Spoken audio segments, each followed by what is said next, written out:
Bom dia.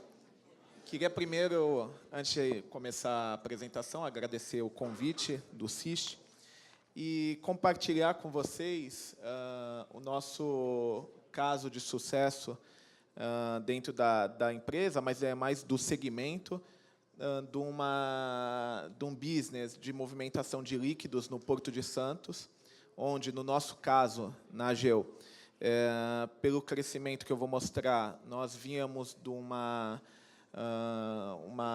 improdutividade dentro da nossa rotina, permeado de processos manuais, e com a metodologia Lean nós conseguimos alavancar os nossos resultados, colocar automação nos nossos processos e trazer uma segurança, principalmente para a nossa movimentação. Eu não sou da área de seguros, tenho pouca intimidade, mas quando se fala em movimentação de produto químico, combustível, a segurança ela vem em primeiro lugar. Tá? Então, antes da gente falar lá dentro de produção, produtividade, de tempo, performance, KPI, a gente fala de segurança. Tá? Bom, quem nós somos? Nós estamos localizados no Porto de Santos. A AGEL é uma empresa de 100% capital nacional, movimenta líquidos desde 2004, nas operações de um dos nossos sites, que fica na Ilha Barnabé. Em 2008, nós tivemos uma expansão e já alcançamos a liderança de mercado no Porto de Santos. Hoje, atualmente, nós detemos 50% do share de movimentação de etanol, do que sai do país, tá? E 45% do share de químicos que é movimentado no Porto de Santos. Aqui, um pouco do histórico do nosso crescimento, porque vai conectar com o restante da apresentação, tá? Quando eu falo de produtividade, de resultados que a gente alcançou, e voltando um pouco no cenário que nós nos encontrávamos lá em 2016. A empresa nasceu em 2004, com um parque de tancagem muito pequeno. Tá? E, num curto espaço de tempo, ela já se tornou a maior movimentadora no Porto de Santos, em termos de líquidos. A capacidade instalada aumentada, né, reflete no investimento pesado que foi realizado, e ela conecta com o nosso crescimento de movimentação. Nós saímos de 43 metros cúbicos movimentado em 2004 para 4.270 milhões de litros agora em 2018. Tá? Aqui embaixo, os dois gráficos representam o nosso share. O etanol, realmente, nós temos um diferencial. Nós somos os maiores movimentadores que temos no Porto. E o share de químicos, né, com crescimento expressivo na participação ano após ano.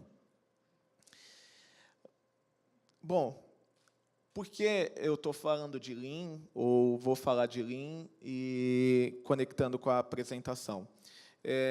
O Lean, para quem não conhece, é uma metodologia que nasceu na Toyota, basicamente falando de enxugamento de processo. Teve tanto sucesso por lá que ela foi copiada exaustivamente no setor automotivo por outras empresas e acabou sendo adotado em outros segmentos, farmacêutico e, por final, na área portuária. Tá? Nós chegamos à decisão de implantar o Lean dentro da nossa companhia porque, pelo crescimento que eu mostrei para vocês, que foi muito agudo, num curto espaço de tempo, a gestão ela não acompanhou essa movimentação. Então, nós começamos a ter prejuízos nos nossos processos, a afetar diretamente a cadeia logística e impactar no frete dos nossos clientes, na entrega dos produtos. Nós estamos num mercado de risco, então nós convivíamos com risco ali permanente por conta das movimentações, da metodologia praticamente manual que nós tínhamos dentro do terminal. E, nesse momento, nós decidimos fazer a implantação do programa. Tá? Então, mostrando aqui, contextualizar para vocês, aqui é um gráfico de 2016 da nossa performance rodoviária. Né? O caminhão chegava para carregar conosco, e ele, basicamente, entra, cadastra, pesa, carrega o produto e fatura. Ou o sentido contrário, ele descarrega o produto para ir para o exterior. Nós chegamos a bater um tempo médio de permanência dos caminhões de 7 horas e 22. o mercado, na época, praticava 3 horas, ou seja, nós estávamos totalmente fora da curva. Tá? Fora o prejuízo na performance, eu estou falando aqui de caminhão-tanque, caminhão carregado com produto químico, com combustível, ou seja, o potencial de risco que eu trazia para as instalações, para o negócio, era alto, tendo um caminhão parado dentro do terminal por esse período, passando, às vezes, até mais de um dia dentro do nosso site.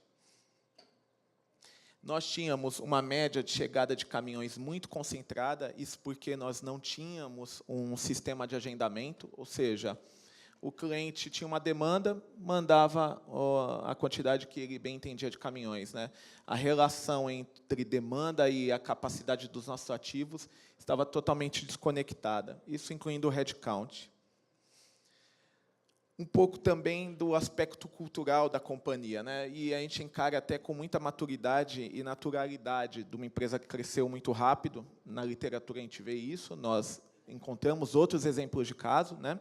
Uma empresa que não tinha praticamente nenhum tipo de planejamento em controle, era basicamente fazer um dia após o outro, apagar incêndio. Tá? Não existiam metas, então a gente não media, basicamente tem quantos caminhões programados, quantos navios programados, vão fazer esses navios. Não interessa o tempo. A gente não estava preocupado com isso. Né? Obviamente que nossos clientes estavam e nós estávamos começando a perdê-los. Os nossos processos praticamente não tinham automação, né? Era tudo feito aí de forma manual. E aí eu vou mostrar para vocês, para quem não está familiarizado com uma operação de granel líquido, para entender o que eu estou falando. Coloquei aqui um termo do Lean, que é o Pokayoke, que são sistemas à prova de falha. Não tínhamos. Tá? E a parte da gestão. Né? A nossa gestão era aquela gestão que fica na mesa, ou seja, pouco conectada com a linha de produção. Tá? Então, isso causa uma dificuldade enorme quando você tem que fazer todos os processos de melhoria, os kaizens. A gestão na mesa operacional, ia ser a mesma coisa, e também a parte cultural, a gestão por conflito. Né? Não existia muito empatia entre as áreas, cada um cuidava exatamente da sua fatia do processo, e por aí ia. Aqui vou compartilhar com vocês o nosso primeiro VSM, né, o mapeamento do nosso fluxo do processo. Essa sala aqui é a maior da companhia e ela realmente é bem grande. E na parede, vocês podem ver, nós colocamos o nosso fluxograma. Tá? Não se espantem, era esse tamanho mesmo. Tá? Enorme. Então, era um processo carregado de conferências, de double-checkings, que não funcionavam, tá? Atrasavam o nosso processo, várias redundâncias. E essa foi a primeira etapa e foi onde nós realmente nos deparamos com quão engessados nós estávamos, quão enorme e robusto tinha se tornado o nosso processo, mas sem dar resultado. Seja resultado em termos de performance e resultados de segurança, porque algumas falhas continuavam acontecendo, a gente implementava mais checagem manual e continuavam acontecendo. Né? E a exposição ao risco permanecia. Bom, aqui é a nossa área de pesagem. Todos os caminhões, na época, pesavam. Hoje, nós já temos uma outra tecnologia, depois eu falo um pouco dela.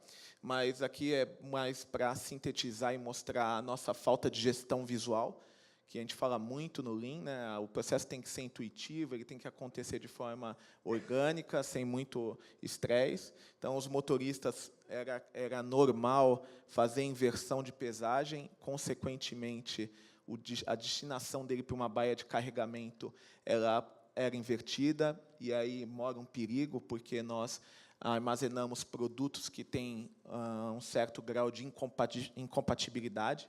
Tá? E isso daí pode gerar um colapso do caminhão, uma explosão, uma fatalidade com algum colaborador. O acúmulo de caminhões que eu mencionei lá, né, o nosso tempo médio de atendimento, mas com concentração de chegadas. Então, essa era uma rotina que nós convivíamos todo dia. 2016 foi o marco ali para a companhia, porque nós, além de conviver com essa ineficiência, com o risco, nós tivemos autuação, nós estamos num segmento altamente regulamentado, né, por diversos órgãos, e nós convivíamos com isso quase que todo dia. Tá? Caminhões carregados, parados no site, alguns descarregados. Então, esse era um pouquinho do nosso cenário daquela época. Aqui um pouco para mostrar também o que é improdutividade, quando a gente fala de Lean. Né? Nossos caminhões, os caminhões dos nossos clientes chegavam no estacionamento que ficava a 600 metros de distância, então o motorista tinha que deixar o caminhão, trafegar aqui pela rua, né, exposto ao risco, até fazer a área de cadastro, que era aqui. E aí ele tinha que retornar. Então, só nesse trajeto aqui, ele perdia mais ou menos meia hora, 40 minutos, para fazer a puxada do caminhão. Bom, o que nós queríamos, né, quando decidimos implantar a cultura? Né? Aumentar, obviamente, a nossa produtividade, mas garantindo a segurança das pessoas, dos processos e das nossas instalações. Esse foi o principal mote da gente ter elevado o processo. Enxugar os nossos procedimentos e processos ainda permanecendo com a segurança e, obviamente, aumentar a satisfação dos nossos clientes, que ela estava corroída aí pelo nosso péssimo atendimento. Tá? Bom, aqui já partindo para ser bem prático com relação ao que nós conquistamos, eu inverti um pouco a ordem, né, essa apresentação, isso aqui vinha por último, mas porque eu queria mostrar para vocês um pouco do que nós colocamos em termos de cultura, né? Aqui fica muito mais no aspecto contextual, mas nós simplesmente fizemos o que tínhamos que fazer, começamos a trabalhar com metas claras, objetivas, em todas as faixas dentro da organização, desde a linha de produção até a parte da gestão. A conexão com a linha de produção e a estratégia da companhia começou a aparecer, ou seja, existia uma desconexão, um gap muito grande do que aonde a companhia queria chegar e onde a linha de produção e quem cuidava do processo imaginava que tinha que fazer. As reuniões elas começaram a ser mais produtivas, deixaram de ser superficiais e de apontamento. O aprofundamento na causa raiz ele permaneceu constante. Isso daí alavancou os nossos resultados. Essas reuniões elas trouxeram melhorias para o nosso processo, que eu vou mostrar mais para frente. Dentro do nosso processo, nós implantamos, investimos muito dinheiro em automação e tecnologia. Esse também foi um ganho enorme, porque nós conseguimos garantir performance e produção com segurança. Nós praticamente mitigamos aí qualquer possibilidade de inversão de produto, de vazamento, vou mostrar mais para frente, e outras nuances que acontecem dentro de um processo de movimentação de líquidos que pode acontecer. Gestão, ela começou a ser mais integrada, com participação efetiva entre todas as áreas, para tratar as causas comuns à operação da movimentação dos líquidos, e implantamos um programa de meritocracia que também não existia. Né? Aquele colaborador que entrega mais, ele realmente merece ser reconhecido de outra forma.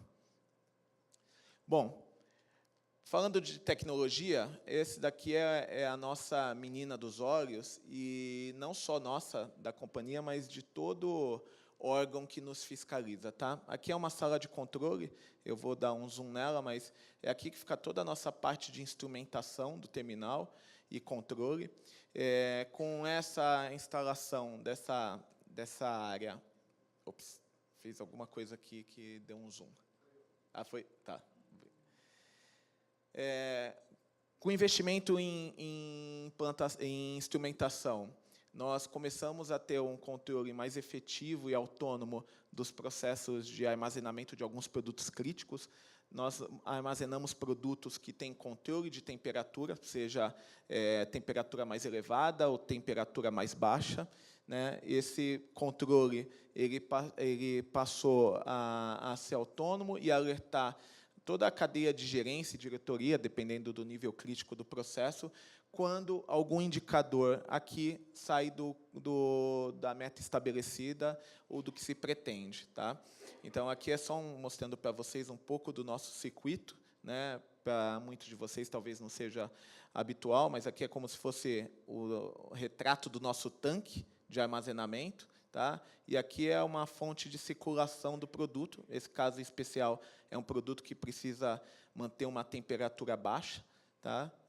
Senão ele polimeriza, basicamente ele cristaliza dentro da nossa instalação. Alguns produtos reagem também, dependendo da temperatura. Então, esses indicadores eles ficam lá numa gestão à vista, com alertas autônomos, sem necessariamente ter uma pessoa fazendo essas medições in loco. Tá? Então, esse trabalho aqui foi desenvolvido com uma empresa nacional também, mas nasceu lá dentro de casa. Isso possibilitou com que as nossas instalações passassem para um outro patamar de segurança. Aqui, para mostrar para vocês o nosso circuito de bombas. Tá? Todo carregamento ou descarga, toda a passagem do fluxo, necessariamente passa por uma bomba. E qual risco nós tínhamos na época, antes da automação? As bombas eram ligadas no local e desligadas também no local. O que isso quer dizer, Cauim? Quando eu terminava de carregar um caminhão, por diversas vezes, o operador esquecia de ir lá desligar a bomba na casa de bombas. Isso faz com que a bomba rode a seco, aumentando a temperatura, e aí aumentando a temperatura do fluido que está dentro dela, gerando uma condição insegura para o nosso processo. Tá?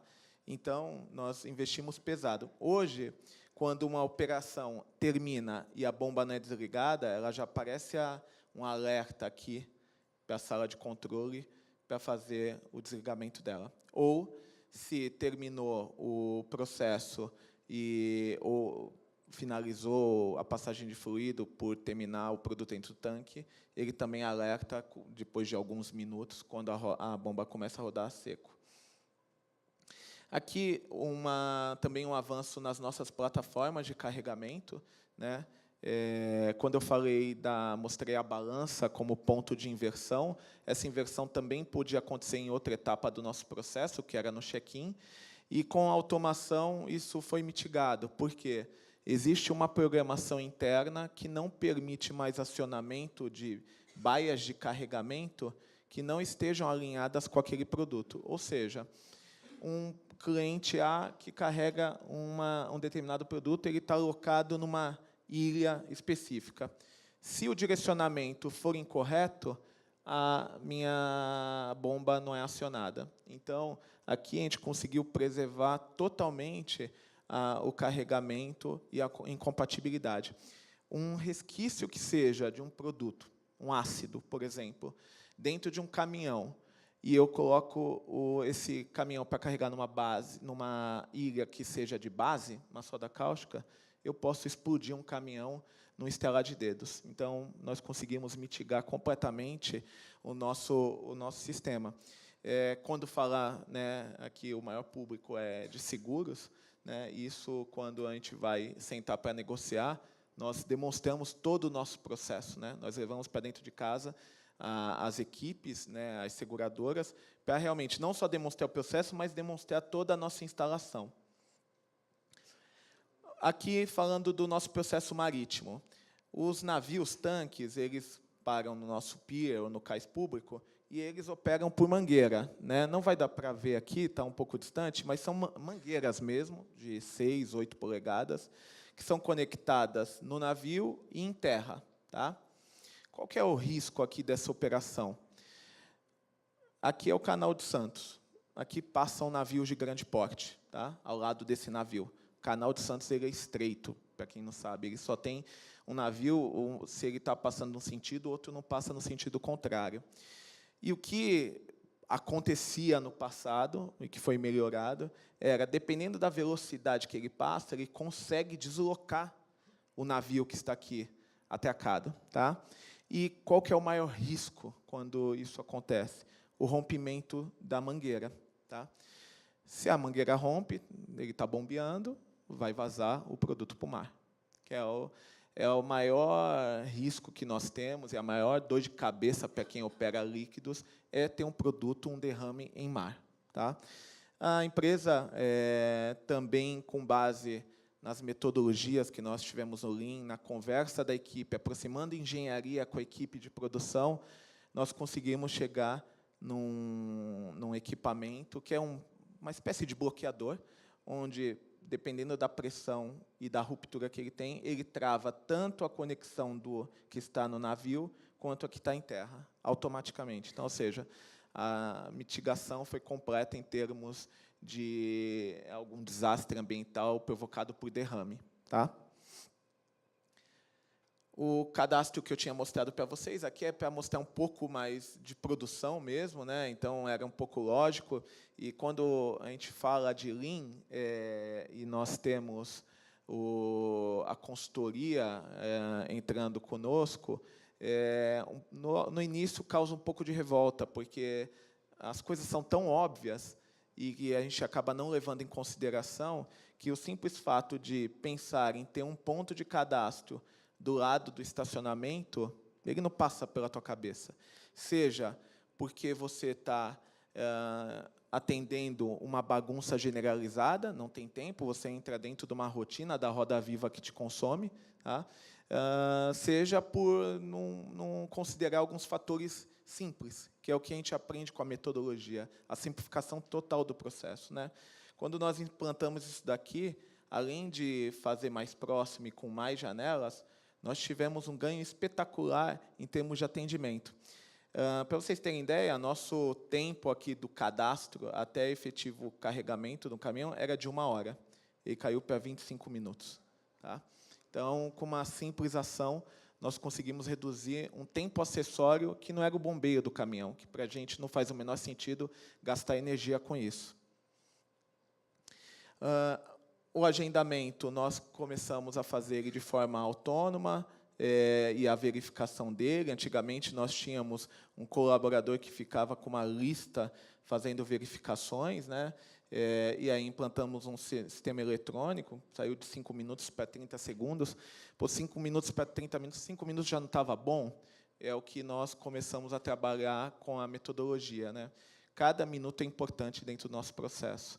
Cada segundo é importante. Então, a busca pela redução da performance, o aumento da performance, ou a redução de um caminhão parado dentro do site, ou um navio parado dentro do site, virou uma obsessão. Então, nós trabalhamos em todas as frentes para fazer a redução do atendimento.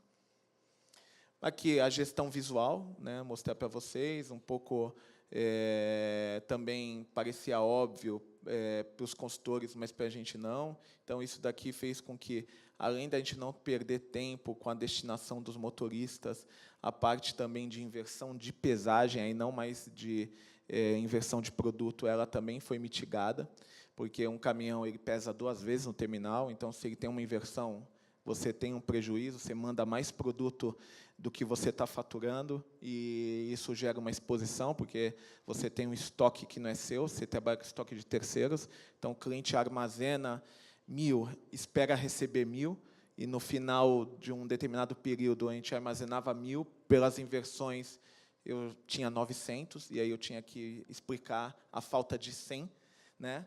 E explicar não, tinha que pagar, né? Obviamente.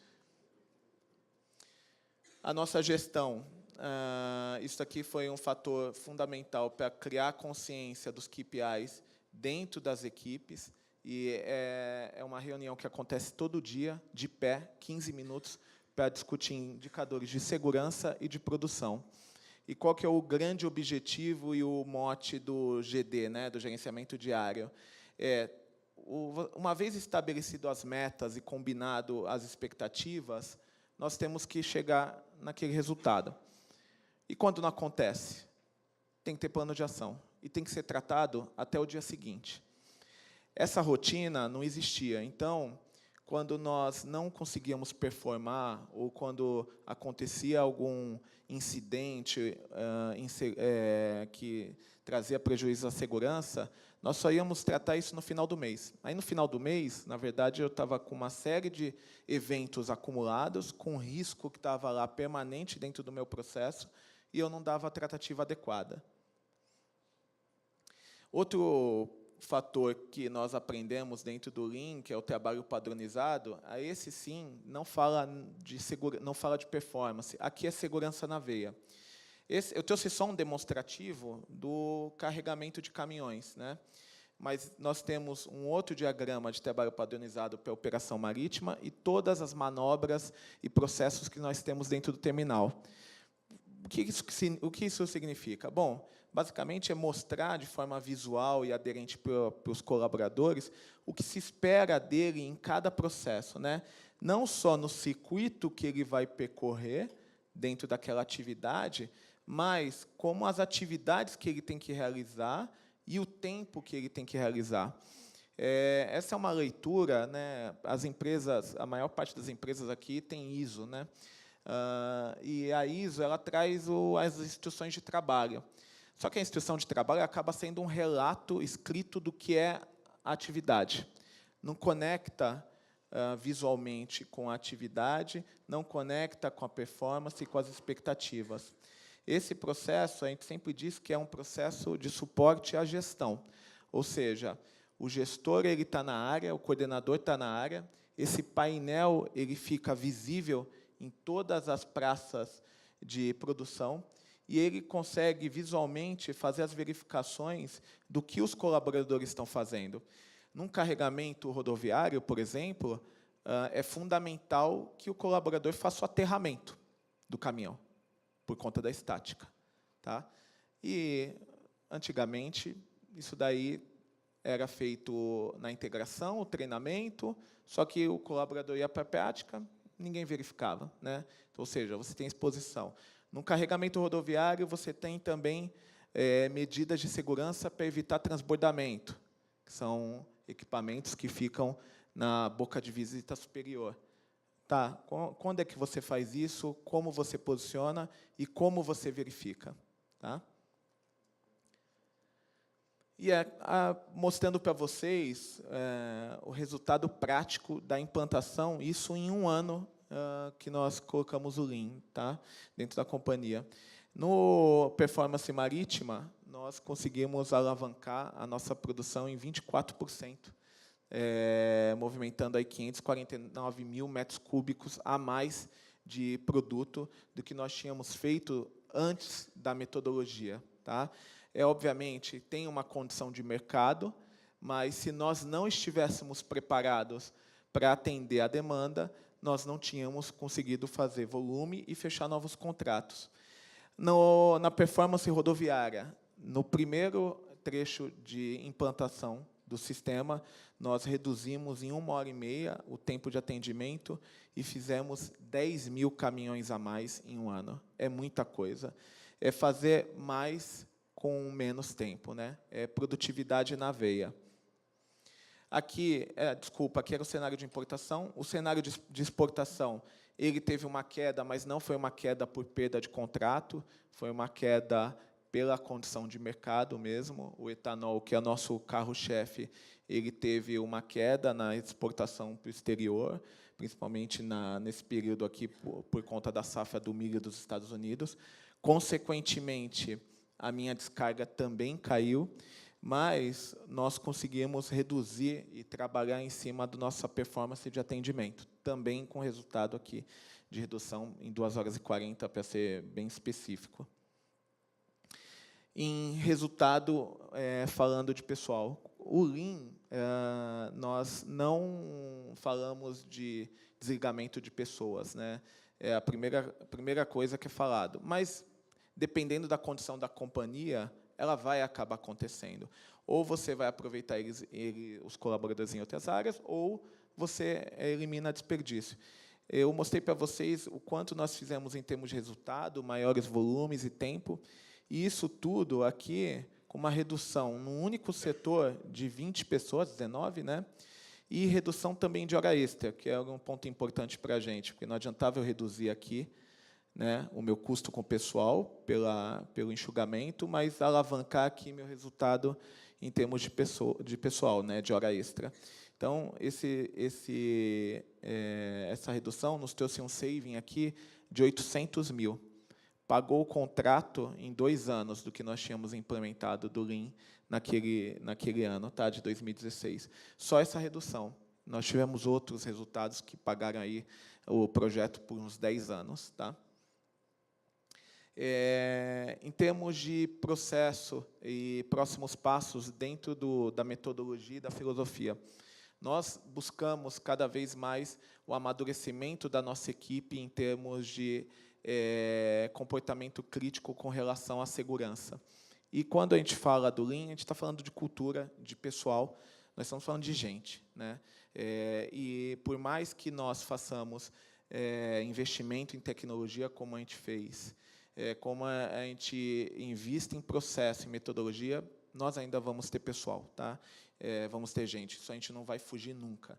Nós, na área portuária, temos muitas atividades ainda que são manuais, independente da tecnologia que você tenha, seja pelo arraste de equipamentos, por conexões que você tenha que fazer, isso é inerente ao nosso negócio.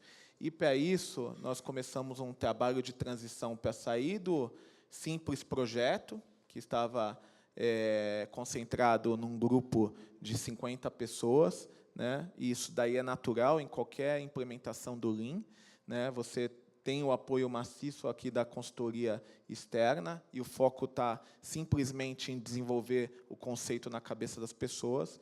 E nós começamos o trabalho, já no 3º ano que nós estamos, para o sistema de gestão nosso, né? Essa é a fase de transição que as empresas passam, porque é normal as empresas são estruturadas terem um sistema de gestão integrado que ande separado do Lean, né, da metodologia. E vai chegar um momento que você precisa convergir o Lean com o sistema de gestão, porque, senão, ele morre. Tá? Então, nós estamos exatamente nessa fase aqui, do desenvolvimento de projetos de Kaizen, com foco em resultado. Tá? Para, no próximo trecho que a gente vai percorrer, é que a metodologia seja o mindset de toda a companhia. Tá? Dentro do que nós estamos agora no 3º ano, já com os métodos implementados, nós estamos agora com um programa forte de Kaizen, né, de melhoria contínua, focado exclusivamente na área operacional nesse primeiro momento. Então, nós temos aqui vários projetos em andamento voltados para a segurança e produção, que estão sendo desenvolvidos pelas equipes, capitaneadas por mim. E o projeto de melhoria ele acaba sendo um pano de fundo, porque nós começamos a trabalhar com as equipes de produção, as técnicas do método, e, basicamente, o que nós queremos aqui é formar pessoas com esse conceito. O que vier de melhoria, ótimo, e tem vindo melhoria, né? Porque são vários projetos que vão surgindo todos os dias. Mas o grande mote aqui do Kaizen que nós colocamos e que a metodologia ela implementa é o desenvolvimento cultural dos colaboradores, do headcount. Tá? Então, aqui só um pouquinho do que, eu não vou entrar muito tecnicamente, do formato que nós fizemos, e aqui as nossas equipes que estão envolvidas diretamente dentro do processo e uma comissão de avaliação que é importante para essa fase. Tá? Bom, a minha apresentação ela termina aqui. Eu agradeço imensamente, novamente, né, falar um pouco aqui sobre a metodologia num curto espaço de tempo. Eu poderia ficar aqui também horas falando, porque é material para muito tempo de conversa. Então, tentei deixar no formato mais enxuto e também não ter uma abordagem tão técnica pelo público. E vamos às perguntas.